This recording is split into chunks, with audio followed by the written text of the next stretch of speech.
नाज़रीन इकराम, अस्सलाम वालेकुम। आज हम फिर आपसे रूबरू हैं अपने यूट्यूब चैनल बज़्म नात व अदब FGNA में, जिसमें हम आपकी मुलाकात मुल्क के वो मशहूर व मारूफ शख्स और शख्सियत से आपकी मुलाकात कराते हैं जिन्होंने अपनी ज़िंदगी में अपनी कौम के लिए, अपने समाज के लिए, अपने मुल्क के लिए अपनी मसरूफियात से हटकर कुछ खिदमात अंजाम दी हैं और एक अपना मकाम, अपना मेयार समाज में रखते हैं। तो हम आज लखनऊ की सरज़मीन से ताल्लुक़ रखने वाली शख्सियत मखदूम गिरामी मरतबत शेख तरीक़त हज़रत अल्लामा मौलाना मुफ्ती अबुल इरफ़ान मियाँ साहब क़िबला फ़िरंगी महली क़ादरी, जो कि लखनऊ के काज़ी शहर कानपुर भी हैं और अल्हम्दुलिल्लाह खानकाह निज़ामिया के सज्जादा नशीन भी हैं। हज़रत की बारगाह में बहुत ही उनके शुक्रगुज़ार हैं कि हज़रत हमारे स्टूडियो में तशरीफ़ लाए। आपका बहुत बहुत इस्तक़बाल है हज़रत। तो हम चाहेंगे हज़रत अपना एक मुख्तसर तारुफ़ हमारे नाज़रीन किराम को पेश कराएंगे। बिस्मिल्लाहिर्रहमानिर्रहीम। अस्सलामु अलैकुम वरहमतुल्लाहि वबरकातुहू। वालेकुम अस्सलाम वरहमतुल्लाहि तआला। मैं इस काबिल तो नहीं हूँ कि आप लोगों के रूबरू होकर अपने गुनाहों का इकरार करूँ, लेकिन ये आपकी मोहब्बत है और अक़ीदत है जिसने मैं मजबूर किया कि मैं आपके चैनल पे आकर के कुछ बातों को पेश करके और कुछ ऐसा निशान छोड़ जाऊं जो आगे के आने वालों के लिए मशअल राह बन सके इंशाअल्लाह। मेरा नाम मोहम्मद नईमुल हलीम है। नईम जो थे वो मेरे परदादा थे और हलीम साहब भी मेरे परदादा थे। माशाअल्लाह। तो मेरी पैदाइश के वक्त मेरे वालिद साहब ने मेरा नाम नईमुल हलीम रखा जी। हज़रत थोड़ा तेज़ बोलिएगा तो। और कुन्नियत जो थी वो अबुल इरफ़ान के नाम से रखी गई। माशाअल्लाह। मेरे वालिद शेख तरीक़त हज़रत अल्लामा मुफ्ती अबुल क़ासिम मोहम्मद अतीक़ फ़िरंगी महली थे। माशाअल्लाह। और जिन्होंने अपनी सारी ज़िंदगी इश्क़ रसूल के पेश नज़र कुरान की खिदमत और सुन्नत रसूल की कोशिशों को आगे बढ़ाने के लिए जारी और सारी रखा। वो एक कामयाब आलिम भी थे, उस्ताद भी थे, पीर तरीक़त भी थे। जी हज़रत। और उनकी ज़ात के सामने मुझे शर्मिंदगी महसूस हो रही है कि मैं उनको अपना बेटा आप लोगों के सामने कह सकूं। जी। मेरे दादा शम्सुल उलमा हज़रत अल्लामा अबुल हामिद मोहम्मद अब्दुल हमीद साहब थे, जो उस ज़माने में बहुत बड़े आलिम भी थे, पीर तरीक़त भी थे और लखनऊ के हालात को बेहतर बनाने में उनकी बड़ी कोशिशें थीं। उस ज़माने में मिलाद शरीफ का इतना रवाज नहीं था। उन्होंने मिलाद शरीफ को आगे बढ़ाया। लखनऊ के अलावा जैदपुर, बाराबंकी और दूसरे इलाक़ों में जहाँ उनके मुरीदीन थे, वहाँ पहुँच करके उन्होंने मिलाद शरीफ के साथ मदह सहाबा को अपना शिआर बना लिया और जितने उनके अशार होते थे उसमें मदह रिसालत के साथ मदह सहाबा ज़रूर जुज़ होता था। अहले सुन्नत के हक़ में नुमाया खिदमत अंजाम दी है। जी जी। और उनके वालिद मौलाना अब्दुल हलीम साहब थे, जो जिनका मेरे नाम के साथ जुड़ाव है। उनके वालिद हज़रत अल्लामा मौलाना अब्दुल हकीम साहब थे। उनके वालिद हज़रत मौलाना अब्दुल रब साहब थे, जो चेन्नई में क़याम पज़ीर हुए। उनके वालिद हज़रत अल्लामा बहरुल उलूम अब्दुल अली फ़िरंगी महली थे, जो लखनऊ के हालात से तंग आकर के यहाँ से हिजरत करके रामपुर तशरीफ़ ले गए। शाहजहाँपुर गए, वहाँ उन्होंने मदरसा कायम किया। फिर बोहार तशरीफ़ ले गए वहाँ, और उसके बाद नवाब आरकाट ने बहुत ही कोशिशों के बाद उनको अपने यहाँ तशरीफ़ लाने की दावत दी। और जब आप शागिर्दों के साथ वहाँ गए तो नवाब आरकाट ख़ुद आपकी पीनस को कंधा देकर के अपनी जगह पर ले गए। और उनके वालिद मुल्ला निज़ामुद्दीन फ़िरंगी महली हैं, जो बानी दरस निज़ामी हैं और उस्तादुल हिंद के नाम से मशहूर हैं और जिनसे फ़िरंगी महल का क़याम हुआ। और उनके वालिद जो थे हज़रत मुल्ला क़ुतबुद्दीन शहीद सिहालवी थे, जिनकी शहादत से हाल ही में हो गई, वो बहुत बड़े आलिम भी थे, बहुत बड़े मुफक्किर भी थे, और बहुत बड़े सूफ़ी भी थे, और बहुत बड़े शेख तरीक़त भी थे। माशाअल्लाह। उनका सिलसिला जो है हज़रत क़ाज़ी घासी जो शेख मुहिब्बुल्लाह इलाहाबादी के खलीफा थे, सिलसिले साबरिया में ताल्लुक़ था। माशाअल्लाह। तो इस तरह से हमारे जद्दे आला जो थे वो सिलसिला साबरिया के थे, माशाअल्लाह। लेकिन उसके बाद हमारा सिलसिला इसलिए बदल गया कि उनकी शहादत जब हुई है तो मुल्ला निज़ामुद्दीन 14 साल के थे जी। तो अब वो सिलसिला उनका बाकी नहीं रहा। जब वो अपने उम्र के 40वें साल को पहुँचे जी। तो इल्हाम रब्बानी से और हज़रत बड़े पीर साहब की शफ़क़तों के ज़रिए से वो सिलसिले कादरिया में हज़रत सैयद शाह अब्दुल रज़्ज़ाक़ मासरी के माशाअल्लाह। तो इस तरह से सिलसिले चिश्त से सिलसिले कादरियत में एंट्री एक तरह से हुई। जी जी जी माशाअल्लाह। तो अब उनके सामने मेरी क्या हकीकत है, मेरी क्या औकात है, उनका तज़किरा मैंने तबर्रुकन इसलिए कर दिया जी। कि ताकि आपको हमारा नहीं बल्कि उनका ख्याल रहे जी जी। और उनकी शख्सियत को पेश नज़र रखें, हमारे ऊपर नज़र डालें। जी आपका और बचपन असल है। में हम लोगों क्या की जो ज़िंदगी है वो 1400 साल की नहीं है बल्कि 2400 साल की है। जी। उसकी वजह यह है कि बादशाह यमन को ये मालूम हुआ था कि हज़रत सल्लल्लाहु अलैहि वसल्लम की हिजरत गाह जो है मदीना शरीफ में है, जी। उसको बहुत इश्तिहार था, लिहाजा उसने एक नामा मुरतब किया था जी। कि मैं आपका बहुत ही मुश्ताक हूँ और अगर मैं आपका ज़माना पाऊँगा तो मैं आपका दामन थाम लूँगा। और माशाअल्लाह। वो नामा उन्होंने वहाँ के जो जय्यद उलमा थे जी। उनके हाथ में दे करके और उनके लिए मकानात मदीने में बनाए और उनको क़याम पजीर फरमाया और उनसे कहा कि ये नस्लन बाद नस्लन आपके ज़माने तक चलेगा। तो इस तरह से हज़रत अबू अय्यूब अंसारी जो हैं वो 1000 साल के बाद उस शरफ़ से हासिल हुए और वही अबू अय्यूब अंसारी जो है वो हमारे जद्दे आला हैं और नबी करीम सल्लल्लाहु अलैहि वसल्लम की जिस तरह से उन्होंने खिदमतें की हैं उसके बारे में जो आपको मखसूस दुआओं से नवाजा गया है उसमें एक दुआ ये भी थी कि अल्लाह ताला तुम्हारी नस्ल में बरकत दे और तुम्हारी नस्ल में दीनदारी और इल्म और फजीलत को दे। जी जी। तो इस तरह से मैंने आपके सामने ये रखा कि ये भी एक तारीख बहुत अजीम तारीख है जिसको बयान किया है, सबको नहीं मालूम है। इंशाल्लाह आपके ज़रिए से तमाम अहले सलासिल और अहले सुन्नत को ये मालूमात भी पहुँचेगी इंशाल्लाह। अब वो नाम के साथ तो अंसारी लगा हुआ है जी, लेकिन अंसारी डुप्लीकेट नहीं है जी। बल्कि हर लोग अय्यूबी अंसारी अय्यूबी अंसारी माशाअल्लाह। और मुख्तलिफ़ औक़ात में मदीने से हिजरत हुई तो शेख अब्दुल्ला अंसारी जो थे वो हिरात में तशरीफ़ लाए। वो बहुत बड़े आलिम भी थे, सूफ़ी भी थे और उनके दर्जात जो थे वो बहुत बुलंद थे। यहाँ तक कि हज़रत ख्वाजा मोइनुद्दीन चिश्ती साहब रहमतुल्लाह अलैह जो है वो भी उनसे फैज़याब हुए माशाअल्लाह। और इस तरह से ये हिंदुस्तान आकर के हम लोगों के आबा व अजदाद यहाँ आबाद हो गए और यहाँ भी अल्लाह का शुक्र है कोई ख़ानदान ऐसा नहीं है जिसकी इसकी तवील तारीख़ हो दीन की खिदमत के लिए या सूफियत की बुलंदी के लिए। मुल्ला निज़ामुद्दीन ने जो दर्स निज़ामी मुकर्रर किया है वो एक अलग अहमियत रखता है और इस वक्त दुनिया के गोशे गोशे में उसका फैलाव भी है, तमाम मदारिस में है। सबसे बड़ी खसूसियत ये थी कि जब आदमी हर तरह से कामिल व मुकम्मल हो जाता था तो उसको तसव्वुफ़ की किताबें बढ़ा करके उसको रूहानियत की तालीम दी जाती थी। सुभान अल्लाह। बहुत कीमती मालूमात से नवाजा हज़रत आपने। तो इंटरव्यू को आगे बढ़ाते हुए हज़रत आपकी इब्तिदाई तालीम कहाँ से हासिल हुई, क्या क्या क्वालिफ़िकेशन रही, आपने किन किन दरसगाहों से क्या क्या तालीम हासिल की, उसके बारे में कुछ नाज़रीन को बताना चाहेंगे?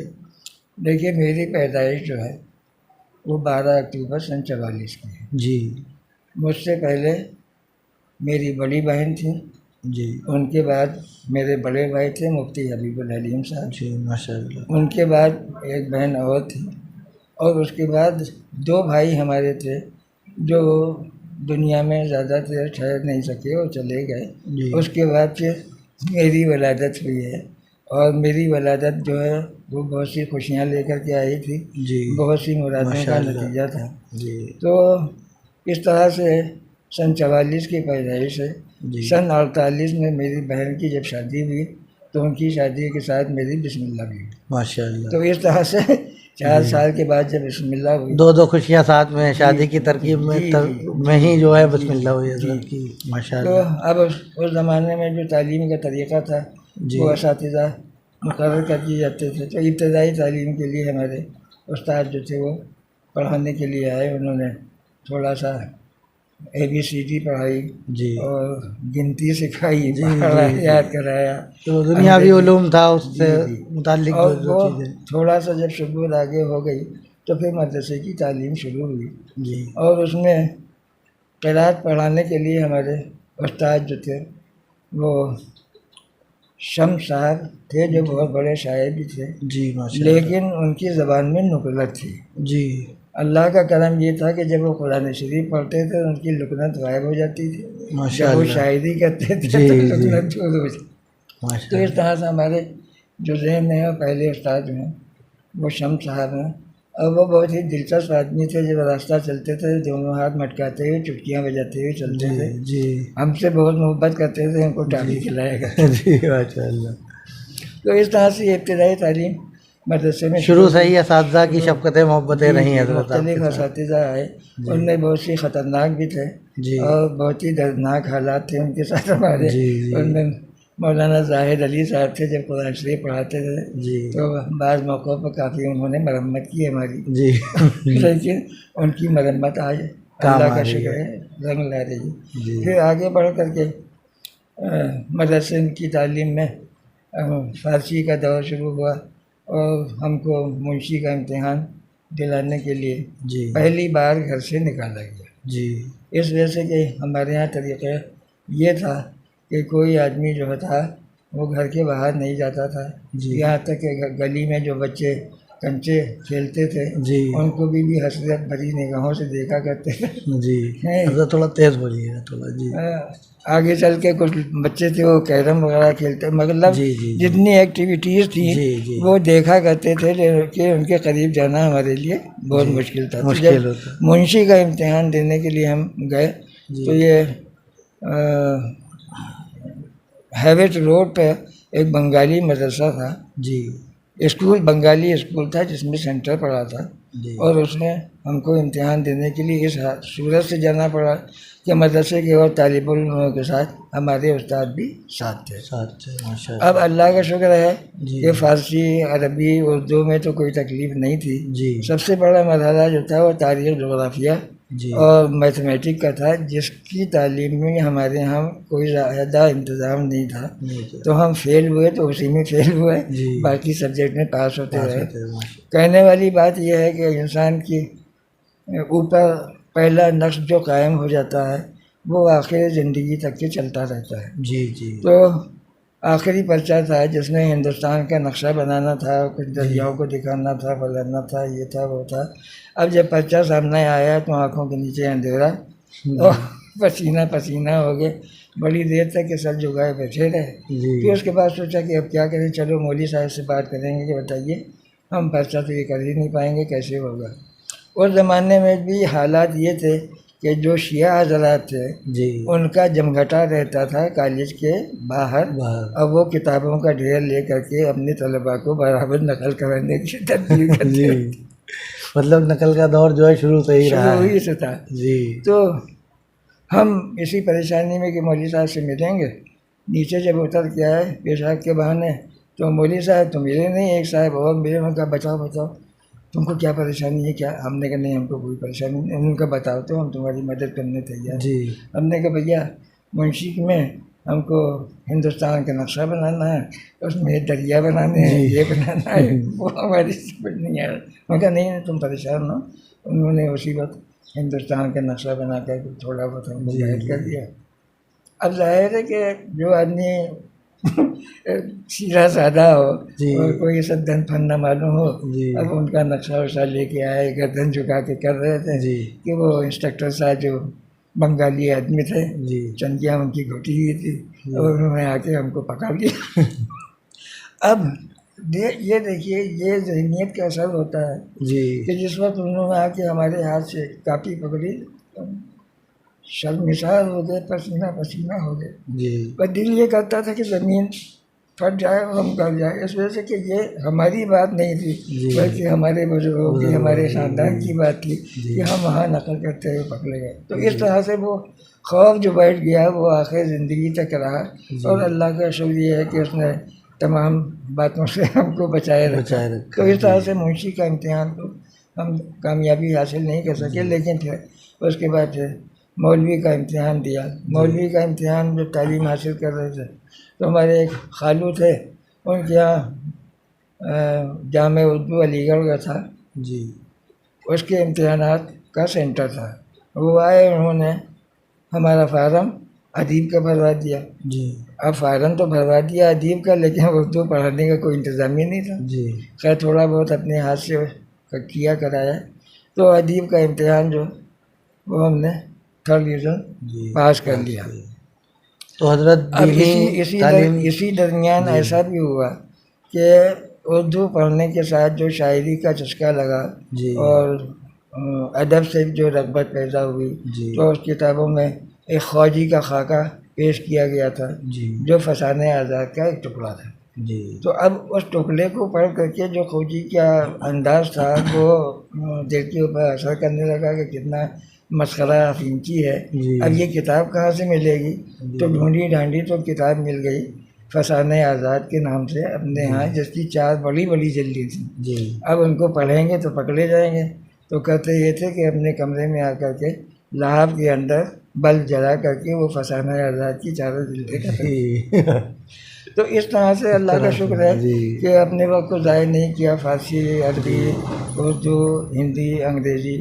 आखिर में जब ऐसा भी हुआ है कि हर 3 महीने के बाद इम्तिहान दिया। कभी मदरसे का इम्तिहान पढ़ गया, कभी अदीब का इम्तिहान, अदीब माहिर अदीब कामिल का पढ़ गया, कभी इलाहाबाद का आलिम का पढ़ गया, कभी यूनिवर्सिटी का पढ़ गया। तो इस तरह से अल्लाह का शुक्र है, मेहनत में कोई कमी नहीं की, और अपने को आगे बढ़ाने के लिए हर किस्म की कोशिश जो कर सकते थे वो करते रहे। उसके बाद घरेलू मसाइल बड़े अहम होते हैं। शुरू से हमारे वालिद का कोई आमदनी का ज़रिया नहीं था और तवक्कुल ज़िंदगी थी। जो चटनी रोटी अल्लाह ने दे दी तो शुक्रगुज़ार बने, और नहीं तो खामोश होकर बैठ गए। अगर किसी मुरीद के यहाँ से इफ्तारी या कोई अच्छी चीज़ आ जाती थी तो उसने भी ये होता कि पहले चलो नानी को दिया, पहले चलो बहन को दिया, उसके बाद खाओ। तो इस ज़िंदगी को देख कर के भी जब टूटी चटाई पर बैठते थे तो ये देखते थे कि हमारा लिबास क्या है, हमारा जूता कैसा है। जो बाटा का किरमिश का जूता होता है 5-6 रुपये में आता है।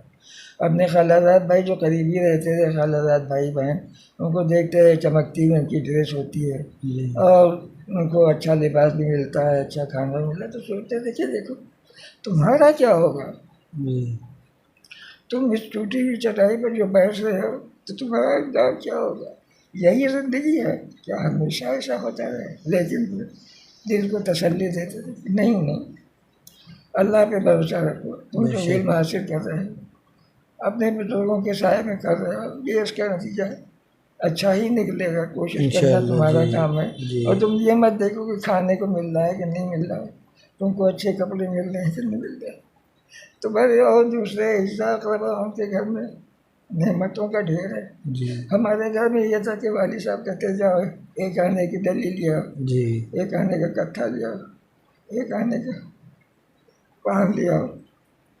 जब भी ज़रूरत होती थी अपने नमाज के नीचे देखते थे, जो पैसे होते थे दे देते थे।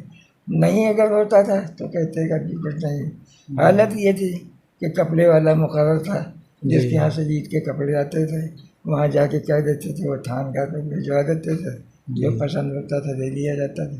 इसी तरह से बनिया भी जानने वाला था, उसके यहाँ कहला दिया, गल्ला आ गया, हिसाब चलता था, सब जो उधारी भी चलता था, और जब अल्लाह देता था तो ये ज़िंदगी आप अगर किसी को देखेंगे तो उसकी क्या हालत होती होगी। तो उन हालात को देख कर के अपने मदरसे के जो तलबा को हम देखते थे कि उनके पढ़ने का क्या हाल है। वो अगर आए हैं तो उनके अंदर वो जज्बा इल्म हासिल करने का नहीं है, बल्कि वो ये देख रहे हैं कि किस मदरसे में खाना अच्छा मिल रहा है, किस मदरसे में इंतज़ाम अच्छा है, और कहाँ मस्जिद में उनको नौकरी मिल रही। तो देखा क्या हम भी किसी मस्जिद की तलाश करेंगे? नहीं, बिल्कुल नहीं, हमारी ये ज़िंदगी नहीं हो। तो इस तरह से एक जज्बा था मेहनत करने का कि हमको मेहनत करके आगे बढ़ना होगा। बहरहाल मेरी बात तवील होती जा रही, लेकिन ये ज़िंदगी का आईना है, और इस ज़िंदगी के आईने को जिसने पढ़ता है अल्लाह ताला ने उसकी मदद फरमाई है, जिसने अल्लाह पे भरोसा रखा।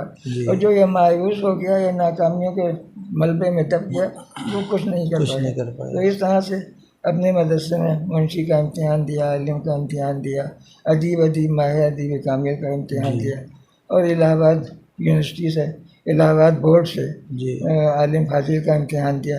इसी दरमियान में हमारा एक दोस्त था, तो वो कैसरबाग में एक मस्जिद के वजरे में रहता था, बेचारा साइकिल का काम करता था। उससे रब्ता हो गया, वो बहुत इखलास और मोहब्बत से पेश आता था। उसने कहा इरफान मियाँ देखो, इस तरह से तो काम नहीं चलेगा, आगे बढ़ने के लिए रास्ता तलाश करना पड़ेगा। और रास्ता ये है कि लखनऊ यूनिवर्सिटी में ओरिएंटल डिपार्टमेंट में आलिम फाजिल का इम्तिहान होता है, और उसके साथ हाई स्कूल और इंटर की अंग्रेज़ी भी है। अब आप ये इम्तिहान अगर पास कर लोगे तो आगे बीए में दाखिला मिलने में आसानी है। हमने कहा अरे ये कैसे होगा, अब हम ये तो इजाज़त नहीं देंगे। कहा यार छोड़ो, उनको बताएंगे थोड़ी कि वहाँ लेके जा रहे हैं। बाहर उसके कहने के ऊपर गए और वहाँ दाखिले के लिए कोशिश की, और अल्लाह का शुक्र है कि अरबी तालीम में तो हमको कोई दुश्वारी नहीं, बस ये अंग्रेज़ी और हिंदी के लिए हमको थोड़ी मेहनत कर ली। अल्लाह का शुक्र है कि वहाँ से बीए किया, बीए ऑनर्स किया, और उसके बाद फिर एमए भी फर्स्ट क्लास वहाँ से पास किया। माशाअल्लाह, तो हज़रत पोस्ट ग्रेजुएट हैं, फर्स्ट क्लास माशाअल्लाह। जी। तो ये ज़िंदगी है, और ये इस गुनाहगार ज़िंदगी में बड़े उतार चढ़ाव हैं, जिनका तज़किरा मेरे सामने तवालत का बायस होगा, लिहाजा मैं इसको मुख्तसर कर रहा हूँ। अब उसके बाद फिर घरेलू हालात को देख करके सवाल ये पैदा होता था कि अखराजात कहाँ से पैदा होंगे, बाप से कुछ मांग नहीं सकते थे। तो उसने कहा देखिए परेशान हो, हम तुमको ट्यूशन दिलवा दे रहे हैं, ट्यूशन से तुम्हारा खर्चा निकल आएगा। लिहाजा उसके कहने से ट्यूशन पकड़ लिया, और सदर में वो कहाँ जाते थे शरीफ पढ़ाने के लिए, तो इस तरह से पैसे अपने बाप से 30 रुपये वसूल लिए। जब बीए में दाखिला अल्लाह का शुक्र है, कभी किसी के आगे हाथ नहीं फैलाया, और अपने बाप से भी कभी कोई फरमाइश नहीं की जो साल में रखा। लेकिन ज़िंदगी ये ज़िंदगी है, और ये पहला मामला था कि अब हाथ फैलाने की जरूरत थी, इतनी फीस नहीं ला सकते थे। तो उनसे कहा, उन्होंने बहुत फरमाइश की, तुम कहाँ जा रहे हो, क्या कर रहे हो, हमारी ज़िंदगी को छोड़ दोगे, क्या करोगे। तो उन्होंने कहा नहीं, आप दाखिला फीस दे दिए, आगे। तो बीए में दाखिला लिया, और अल्लाह का शुक्र है वो वाइस चांसलर के जो पीए थे वो जानने वाले थे, तो उन्होंने वहाँ से स्कॉलरशिप दिलवा दिया। तो इस तरह से बीए किया। अब बीए में था ये सब्जेक्ट क्या इख्तियार करें, तो ये सोचा था कि हमारा मसला तो तालीम का है, तो जब तालीम का है तो उर्दू अरबी ले लो, अंग्रेज़ी हिंदी तो है ही है, और एजुकेशन ले लो। तो अब एजुकेशन में ले लिया। इत्तेफाक ऐसा कि ज़ाहिर है कि एजुकेशन डिपार्टमेंट में ज़्यादातर लड़कियां थीं, और लड़के बहुत कम थे। अब ज़ाहिर है कि जब लड़कियों के दरमियान में कोई जाएगा तो उसकी कुछ न कुछ तो ख्यालात में तब्दीली होगी। लेकिन अल्लाह का शुक्र है, बुज़ुर्गों का साया है कि कभी किसी के ऊपर नज़र नहीं डाली, अपने सीधे जाते थे, क्लासरूम में दाखिल होकर के अपना अटेंड करते थे। 1 बजे 2 बजे से 3 बजे तक ये 3 क्लास होते थे एजुकेशन का, अरबी का और उर्दू का। उसके बाद सीधे का चले जाते थे। जबकि हमारे और साथी थे वो उधर घूमते फिरते थे और रंगरंगियाँ मनाते। लेकिन कहने वाली बात है कि आदमी जब हज़रत आदम जो है वो बहक गए, तो हमारा जैसा इंसान क्यों नहीं बहक सकता है। तो एक आध लड़की जो थी वो बहुत ही नाजुक, बहुत खूबसूरत थी, वो बहुत पसंद आती थी, लेकिन बस नजरें झुकाई और निकलते चले। तो अल्लाह का शुक्र है, सभी हालात को अंगेज़ किया और बहुत ही बेहतर तरीके से। फिर इस्लामिया कॉलेज लखनऊ में एक जगह निकली थी बीए ऑनर्स करने के बाद, तो हमने वहाँ नौकरी कर ली। और वालिद साहब को जब मालूम हुआ तो बहुत खफा हुए, करने के तुमने ये क्यों किया ऐसा, तुमको क्या परेशानी थी, क्या हम जिंदा नहीं थे। तुमने कहा नहीं, आपका साया बेहतर है, लेकिन हमको अच्छा नहीं लग रहा था कि घर के हालात ऐसे हैं, कोई जल्दी आमदनी नहीं है, नौकरी मिल रही तो हमने कल उनका नहीं, तुम ये नहीं जानते हो कि 1 साल ब्रेक करने के बाद कितना बड़ा नुकसान हो जाएगा। तो खैर 1 साल हमने गुजारा BA ऑनर्स करने के बाद। फिर अगले साल नौकरी छोड़ दी और MA किया। MA में माशाल्लाह बहुत अच्छे नंबरों से हम पास हुए, कामयाब हुए। डॉक्टर समदी साहब उस वक्त हेड ऑफ डिपार्टमेंट थे, डॉक्टर रिजवान साहब थे, डॉक्टर अनवर साहब थे।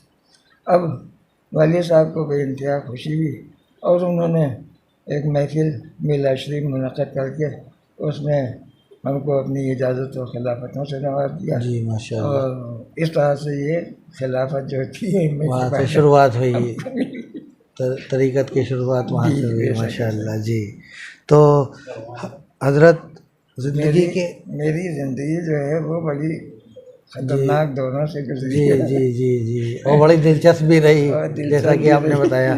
तो हज़रत हर शख्स की ज़िंदगी में कुछ ना कुछ ऐसे यादगार लम्हात होते। ये ऐसा हुआ ना कि जब अदीब का इम्तिहान दे रहे थे, अदीब माहिर का इम्तिहान दे रहे थे, तो उसमें शायरों को पढ़ने का मौका मिल रहा था जी।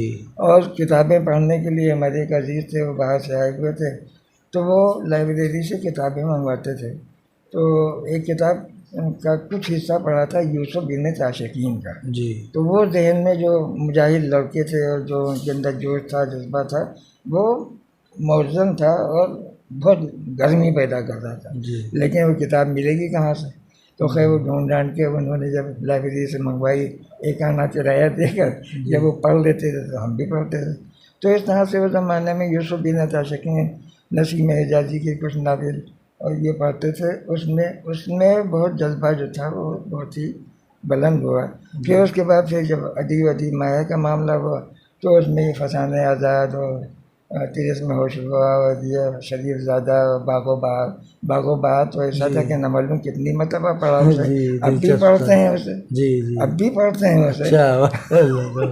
तो हिफ्ज़ हो गई। तो इस तरह से मिजाज जो था वो मुख्तलिफ और बना हुआ था और कभी कभी शायरी भी कर लेते जी। चलिए, बड़ी दिलचस्प दौर से गुजरी ज़िंदगी। तो हर रंग इख्तियार किया जी और हर रंग में अल्लाह का शुक्र है, बुजुर्गों का सदका है, उनकी ड्यूटियाँ खाने जी। अपने वालिद साहब के हमेशा खिदमत गुजारी में रहते थे, मिलाद शरीफ में जाते थे, वहाँ जाते थे। वो दिन भर बैठ कर के कुरान शरीफ पढ़ते रहते थे, लिखते रहते थे, तफसीर लिखते थे। भारी भारी किताबें अलमारी पर से उठाना, ला के देना हमको काम का। जो वजीफ़े वज़ाइफ पढ़ते थे वो भी उसके ऊपर निगाह रखते थे। इतनी हिम्मत नहीं थी कि उनके सामने खड़े होकर बात करना जी।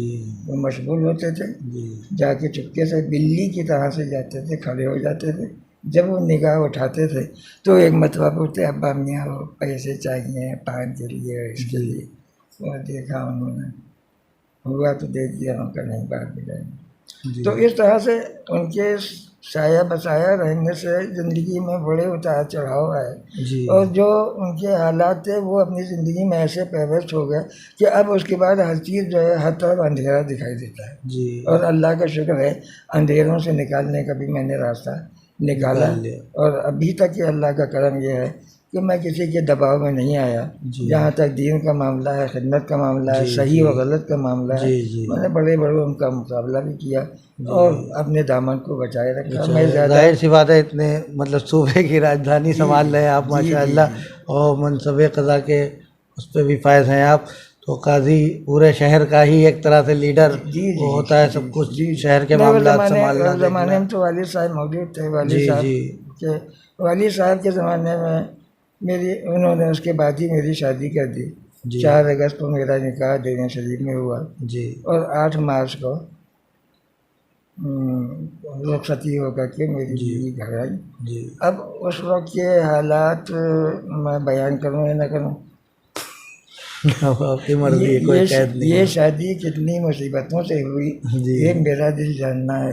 इस वजह से कि मैं वहाँ शादी नहीं करना चाहता था लेकिन अपने बहनों के दबाव में, वालिद साहब के दबाव में मुझे करना पड़ा।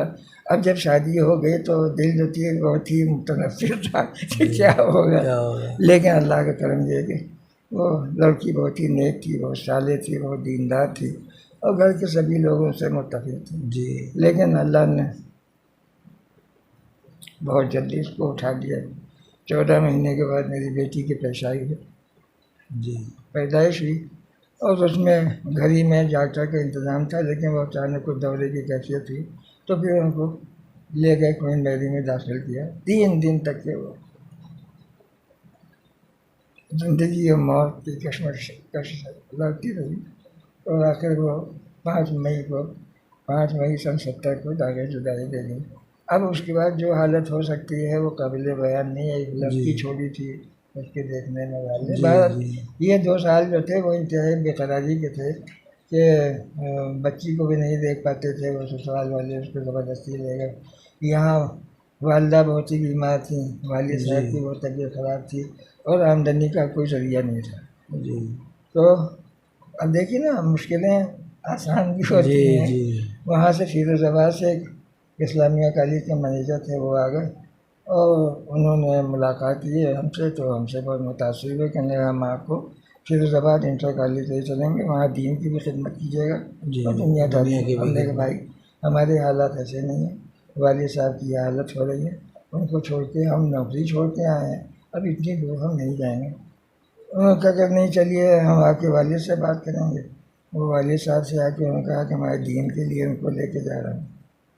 उन्होंने मेरी तरफ देखा, उन्होंने कहा दीन से इनकार करने की क्या जरूरत है, आप रहिए। तो अब यहाँ से उठ करके जी वहाँ फिरोज़ाबाद इंटर कॉलेज गए, तो वहाँ जाके थोड़ा सा तब्दीली हुई, दिल की बेकरारी को थोड़ी सी तकलीफ में कमी हुई, जी और इस तरह से बड़े बड़े पेचीदगियाँ पेश आई हैं ज़िंदगी में, बड़े बड़े उतार चढ़ाव आए हैं, जिसने ज़िंदगी को बनाया भी और ज़िंदगी में बड़े सबक भी दिए। कि देखो खुदा तुम्हारे साथ है, बेशक जब खुदा है तो वो कितनी भी मुश्किल डाले हाँ वो सबका हल आसानी होता है, करने आसान वाला होती है, बेशक है। तो हज़रत हर शख्स की ज़िंदगी में कोई ना कोई एक आइडियल शख्स होता है, तो आपकी ज़िंदगी का कोई आइडियल शख्स कौन रहा, उसके बारे में कुछ नाज़रीन कराम को बताना चाहेंगे? देखिए हमारी ज़िंदगी में बड़े बड़े आइडियल थे, जी जैसे जैसे हालात बदलते गए जी वैसे वैसे आइडियल भी बदलते गए। जी जब मदरसे में थे तो आइडियल कोई और था, जी जब यूनिवर्सिटी में पहुँचे तो आइडियल कोई और था, जी जब शादी ब्याह हो गया नौकरी में आ गए तो आइडियल कुछ और आइडियल हो कुछ गया। और हो गया। लेकिन सबसे बड़ी बात जो है जी वो हमारा आइडियल हमारे वालिद थे जी और हमारे बुजुर्गों का वर्षा था जी कि कोई भी कदम कभी इस हैसियत से नहीं उठाया कि हमारे ख़ानदान के ऊपर कोई हाँ आँच चाहे आए, जी और हर मामले में फूक फूक के कदम किया। लेकिन जहाँ पर सच्चाई थी, जहाँ पर हकीकत थी, उसमें कभी हम पीछे नहीं हटे और हमने बड़े बड़े हालात का मुकाबला किया। यहाँ तक कि जाकिर नाइक के ख़िलाफ़ फतवा देने वाले हम, जी जी इमाम हरम के ख़िलाफ़ फतवा देने वाले जी हैं। जी जी बहुत से ऐसे मामला आए जिसमें हम सीना से पड़ रहे और अकेले रहे। जी जी जिन हालात में हम मुकाबला कर रहे थे, कोई एक भी नहीं था जो अहले सुन्नत में से खड़ा हो जाता और कहता कि नहीं उनके साथ क्या है। जी तो जब कोई खड़ा होने वाला खड़ा होता है, अपने पीछे देखता है कि सन्नाटा है, जी तो फिर बर्दाश्त जी होता है। जी लेकिन बस अल्लाह के भरोसे पर गाड़ी आगे बढ़ाते रहे जी और यहाँ तो तक अल्हम्दुलिल्लाह वैसे ही मेहर वक़ार भी आपका, अल्लाह ने आपकी इज़्ज़त भी वैसे ही नवाजा भी नहीं, इज्जत क्या है, बस हर वक्त ये डर लगा रहता है कि हम बहुत बड़े गुनाहगार हैं जी और अपने गुनाहों का इकरार सबके सामने करके उसकी रहमत और मग़फ़िरत के तलबगार हैं। जी और आप लोगों के ज़रिए से, आपके ज़रिए से भी यही मेरी ख्वाहिश है कि आपके सामने अपने गुनाहों का बोझ लेकर के आए। और ये आखिरी पड़ाव है, आखिरी चल चलाव है। मैं तो 10 साल पहले अपनी ज़िंदगी से मायूस हो गया था कि अब उम्र जो है 60 साल के ऊपर जा रही है, चल चलाव के वक्त तक, और बहुत से मामला थे मैंने मुकम्मल कर लिए। लेकिन अल्लाह का करम है कि उसका एहसान है, लोगों की मोहब्बतें हैं, उनकी दुआएं हैं कि अल्लाह ताला हार्ट पेशेंट होने के बावजूद भी, मुख्तलिफ बीमारियों का शिकार होने के बावजूद भी, कमजोरियों के बावजूद भी, जब अल्लाह के नाम पे, अल्लाह के नाम पर खड़ा हो जाता है तो फिर कमजोरी का एहसास नहीं होता। बड़ी बड़ी महफिलों में अल्लाह की तरफ से ताकत हिम्मत होती है सब। मिलाद शरीफ वगैरह में मैं गया हूँ, तकरीरों में गया हूँ, और मैंने कभी कोई ऐसी तकरीर नहीं की कि जिससे कोई फसाद पैदा हो जी। और मिल्लत के अंदर कोई इंतशार पैदा इंतशार हो, हो जी। बल्कि हमेशा हक बात को बहुत ही हक और तरीके इत्तेहाद से इत्तिफाक की बात की इत्तेहाद के साथ कहा भी है जी। और लोगों में उसका असर भी हुआ है। तो मैं समझ रहा हूँ कि मैं इस वक्त जो आपके सामने बैठा हूँ, मैं इंतहाई कमजोरी के आलम में था जी और इस जी वक्त बात करना भी मेरे लिए जी दुश्मन। जी। लेकिन जब मैं बहुत कभी करम फरमाई हजरत, आप बहुत हमारे स्टूडियो में कभी तशरीफ़ लाए। तकरीर करने खड़ा होता हूँ तो जी। मेरी आवाज़ में पता नहीं कहाँ से ताकत आ जाती है, ताकत आ जाती अल्लाह है। के नाम पे खड़े होते तो अल्लाह ही बस सब कुछ बस करवा तो देता है। ये बेशक ज़िंदगी है मेरी। बहुत से जी ऐसे वाक़यात हैं जो अवामुन्नास के लिए जी एक राह अमल मुतय्यन करते हैं, लेकिन अब आपका इंटरव्यू इतना उसको बर्दाश्त नहीं कर पाएगा। मैंने काफ़ी आपसे तवील बातें करके आपका जी। काफ़ी वक्त ये ले तो लिया। इंटरव्यू इसीलिए हजरत कि आपकी शख्सियत और आपके जो हयात और खिदमत है वो भी लोगों तक पहुँचे। नहीं, शख्सियत क्या क्या मामला है, जी शख्सियत कोई अनोखी थोड़ी है। जी जी शख्सियत कोई अनोखी नहीं है। जब हज़रत आदम जो है बेकरार हो सकते हैं तो क्या हम बेकरार नहीं हो जी सकते? जी बेशक बचपने में 4-5 साल के थे जब जी हमारे भाभी के यहाँ से कुछ लोग आए थे, उनके भतीजे भतीजे, उनमें से एक लड़की भी थी, उसके भाई भी थे। जी। हमारी गुड़िया लेके वो भाग गई। अच्छा अब हमको बहुत तकलीफ़ हुई, हम उसके पीछे भागे कि हमारा खिलौना खिलौना था, पता नहीं क्या चीज़ थी। जी और उसने देखा जब हम पीछा कर रहे हैं तो उसने अपने भाई को बुला लिया। जी। अब जब भाई आ गया तो हमसे कमज़ोर पड़ गया, हमने कहा जाओ ले जाओ। अच्छा ये एक जी नक्श था जी जी सन 60 में, ये 50 की बात है। सन 60 में हमारी भाभी ने हमको बहुत जोर करके बुलाया कि भैया तुम आ जाओ आम खाने के लिए। और मैं कहूँगा न कहूँ, जी लेकिन न कहूँगा तो दिल मानेगा नहीं, और कहूँगा तो बेइज्जती भी होगी। तो वालिद साहब जाने नहीं दे रहे थे, बड़ी मुश्किल से उनको तैयार किया। इतने पैसे नहीं थे कि हम यहाँ से रक्षा करके चारबाग जाते। जी यहाँ से पैदल हम उस मई के जून के ज़माने में पैदल चारबाग जी पहुँचे, वहाँ से पैसेंजर का टिकट लेकर के रात को वहाँ पहुँचे। वो दूर कस्बा था, जी वहाँ सवारी भी कोई नहीं जाती थी, या हाथी होता था या साइकिल। बहरहाल जी इस तरह से वहाँ उनके ससुराल पहुँचे, आम की फसल थी। वहाँ इत्तेफाक से जब पहुँचे तो वही लड़की थी जो हमारा खिलौना लेके भागी थी। जी। तो आपने तकादा कर लिया खिलौना। नहीं नहीं, तो अब ऐसी कोई बात नहीं जी थी। लेकिन जब 2-4 दिन रहे वहाँ तो जी सब लोगों का साथ हुआ तो बातें याद आना शुरू हुई, अच्छा ये तो वही है जी। जो हमारा खिलौना खिलौना लेके लेके भागी। आके थी। अब वहाँ जो उनके और अजीज थे, रिश्तेदार थे, वो वही देहाती मिजाज के थे। जी हम शहर लखनऊ भी गए जी थे, जी जी। वो भी लखनऊ के आसपास की रहने वाली थी, तो मिजाज में तो तब्दीली आई। तब्दीली है तो इस तरह से उसका साथ रहा लड़की का, और उसने बहुत दिल के ऊपर असर किया। अल्लाह का शुक्र है कि कभी कोई गलत नीयत नहीं जी हुई, न जी कोई गलत तरीका किया। इस वजह से जानते थे कि हलाल क्या है, हराम जी क्या है, जी जायज़ क्या है। जी तो वो जो बचपने का नक्श था वो जवानी में जाके के मजबूत हो गया, और जी उसने बहुत ज़्यादा वजह जोता। जी लेकिन बाद में उससे शादी नहीं हो पाई, इस जी वजह से कि वहाँ के हालात कुछ नापसंदीदा हो गए थे, जी और हमारे बहनों ने मजबूर किया कि नहीं वहाँ हमारी शादी नहीं हो सकती।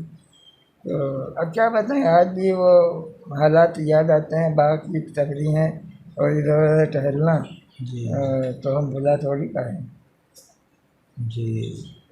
तो हाँ तो ज़िंदगी के यादगार लम्हात हर होते हैं, एक की नक्श हो ज़िंदगी जाते में हैं कुछ जी। न कुछ कुछ वाक़यात होता ऐसे है, होते हैं जो बहुत असर करते असर होते हैं। करते हैं जी और अल्लाह का शुक्र है बहुत से हालात का मुकाबला दिलेरी से किया और अपने को ख़ानदान की इज्जत को बचाए रखा। जी कभी एक बात और मैं बताना चाहता हूँ कि मेरी ज़िंदगी में बड़े उतार चढ़ाव हैं जी और बहुत ही ख़तरनाक हालतों से मैं गुजरा हूँ, लेकिन जब अल्लाह पे भरोसा किया तो उसने रास्ते निकाल दिए। बेशक मैंने कहा मैं नौकरी किसी की नहीं करूँगा, कारोबार करूँगा। जी कारोबार मैंने किया, उसमें कई लोगों ने मुझे इंतहाई धोखा दिया, जो हाफिज भी थे, कारी भी थे, आलिम भी थे। जी जी वहाँ से तबीयत बर्दाश्त हो गई, नौकरी नहीं करेंगे, किसी को गुलामी नहीं करेंगे। लेकिन उसके बाद फिर कैसे हालात पैदा हुए कि इतवार से यहाँ सर्वे कमिश्नर का डिपार्टमेंट खुला था, और उसने मुस्लिम औकाफ के लिए सर्वे के लिए इंस्पेक्टर और सीनियर इंस्पेक्टर और दूसरे की थी। तो इंतहाई बेकरारी की हालत में हमने कहा चलो ये जगह निकली है। इससे पहले अलीगढ़ भी गए थे इंटरव्यू देने के लिए जी। जब हमने पास किया था, जी। लेकिन वहाँ इतफाक से मुफ्ती रजा पहुँच जी। गए और उन्होंने तो इस तरह से करते रहे। लेकिन यहाँ ये हुआ कि ये अच्छा ये औकाफ का मामला है, अरे ये तो दीन का मामला है। अगर बहुत जायदादों की हिफाजत के लिए हम खड़े हो जाएंगे तो क्या होगा। तो खैर इंटरव्यू में गया, सलीमुद्दीन कमिश्नर थे, उन्होंने हमारी डिग्रियाँ देखी कि नहीं आप पास तो बहुत सी डिग्रियाँ हैं, तो आप यहाँ क्या करने के लिए आए। जी। तो हमने कहा डिग्रियों की बात नहीं, खिदमत की बात है। हमको अच्छा लगा कि हम अगर जगह मिल जाएगी तो हम खिदमत की बात करेंगे। और कुछ बातें उन्होंने पूछी तो हमने कहा हमारा खेल कूद से ज़्यादा वास्ता नहीं है, हम क्या जाने ये क्रिकेट क्या होता है, बस कभी कभी खेल लिया, लेकिन उसके आगे हमको कुछ नहीं मालूम। फिर कहने के फिर ये तो ट्रांसफ़र वाली जॉब है, आपको शहर छोड़ के जाना पड़ेगा। हमने कहा हम लखनऊ से नहीं छोड़ पाएंगे, इस वजह से हमारे घर के हालात ठीक नहीं, हम अपने वालिद साहब को बीमारी की हालत में छोड़ के नहीं। ये तल्ख़ तरीन जवाब था जिसको सोच करके हम वापस चले आए कि भैया गाड़ी आगे बढ़ने वाली नहीं, भैंस पानी में गई। लेकिन बेकरारी मौजूद थी, अब क्या करें, कहाँ से कमाई होगी, कहाँ से क्या होगा। बहुत से रास्ते इख्तियार किए। आखिर में 30 मार्च 1977 को हमें अपॉइंटमेंट लेटर मिला कि आपका तकर्रुर लखनऊ में किया जा रहा है, आप फ़ौरन जाके कुछ आए। माशाअल्लाह। मायूसी में अल्लाह ताला जो मदद करता है वो गैबी इमदाद हमको मिली। और अल्लाह का शुक्र ये है कि उसमें सीनियर इंस्पेक्टर रह करके लखनऊ में बहुत से औकाफ की हमने खिदमत की और बहुत छानबीन की, लेकिन आगे हमारा ट्रांसफ़र हो गया।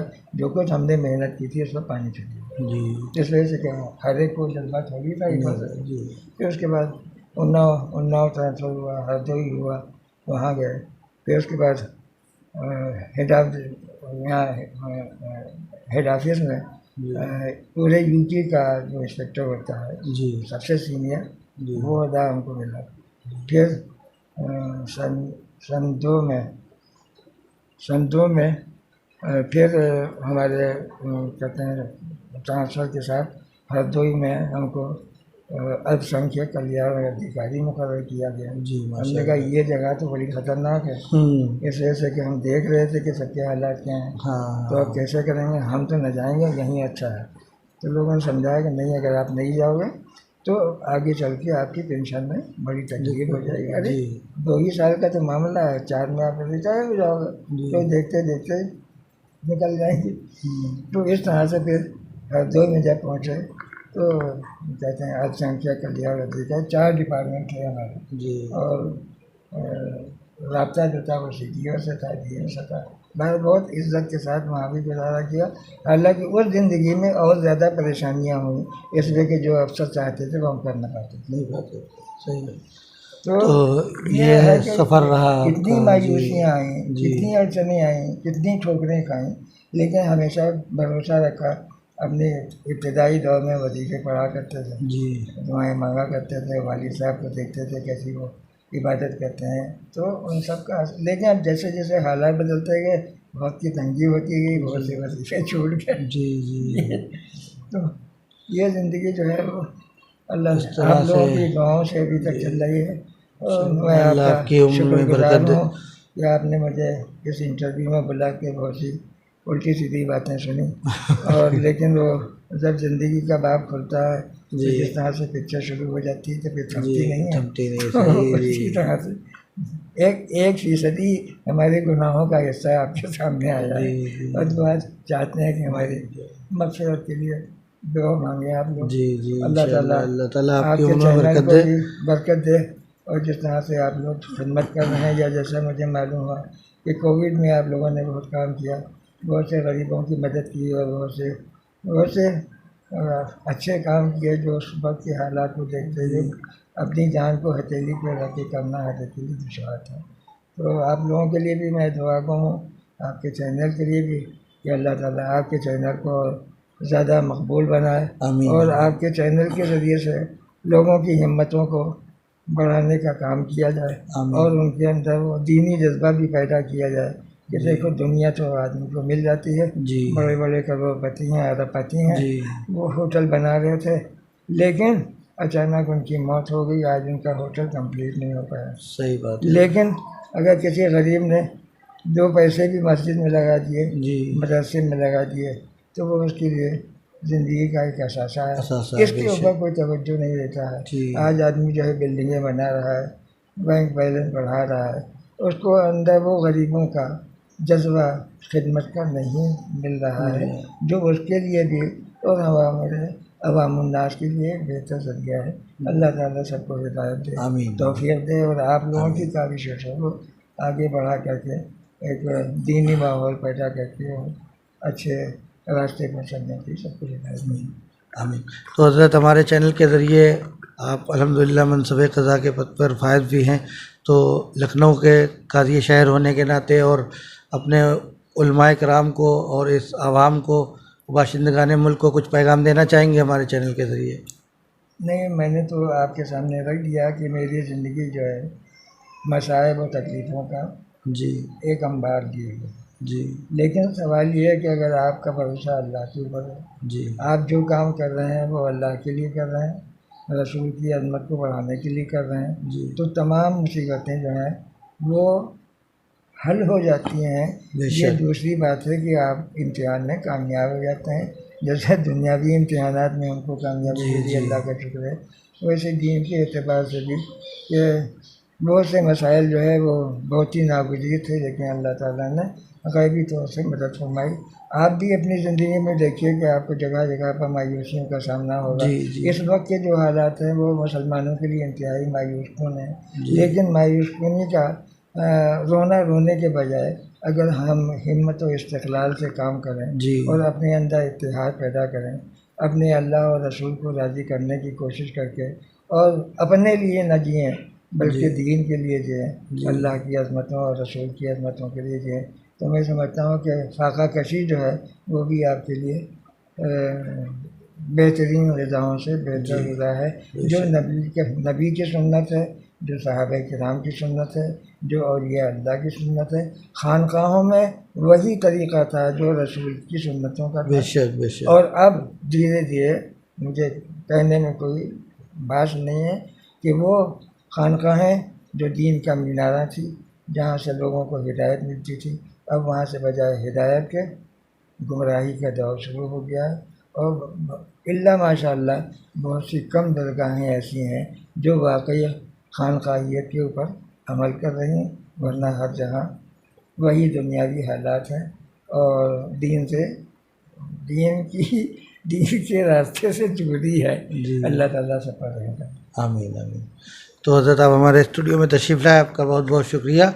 आपकी कौमी, मिली, दीनी, सुन्नी और समाजी खिदमात के एतराफ़ में हम अपनी तंजीम की तरफ से आपको एक तौसीफ़ी सनद से नवाजना चाहेंगे, उसको कबूल करिएगा हज़रत। आप दुआए मग़फ़िरत कर दो हमारे लिए। दुआएं यही हज़रत आपकी, अल्लाह आपकी उम्र में बरकत दे और आपका साया हमारे पास तमाम। सनदें तो बहुत सी जी रखी जी हैं, लेकिन सब कूड़े खाने में पड़ी गई। अरे ये हज़रत एक एजाज़ होता है एक, नहीं तो आपकी मोहब्बत है, इंशाअल्लाह आपका जो है वो अल्लाह है। से। बाकी अल्लाह नहीं, आपका ठीक है। साया हम बस आप कौम लोगों की मिल्लत के ऊपर मोहब्बत है, कायम इस वजह रहे। से मेरे जी लिए सलाखों में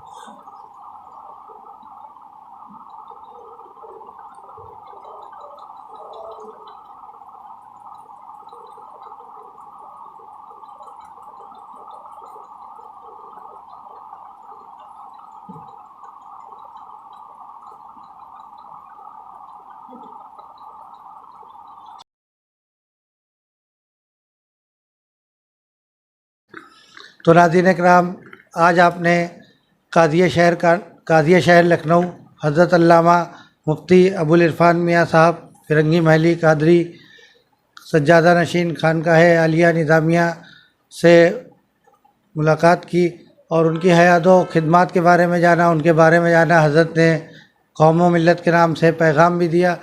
इसी तरह से हम आपकी मुलाकात मुल्क के वो मशहूर व मारूफ शोरा, उद्बा, मशाइख और वो शख्सियात से कराएंगे जो कि समाज में, कौम में अपना अलग मकाम रखती हैं।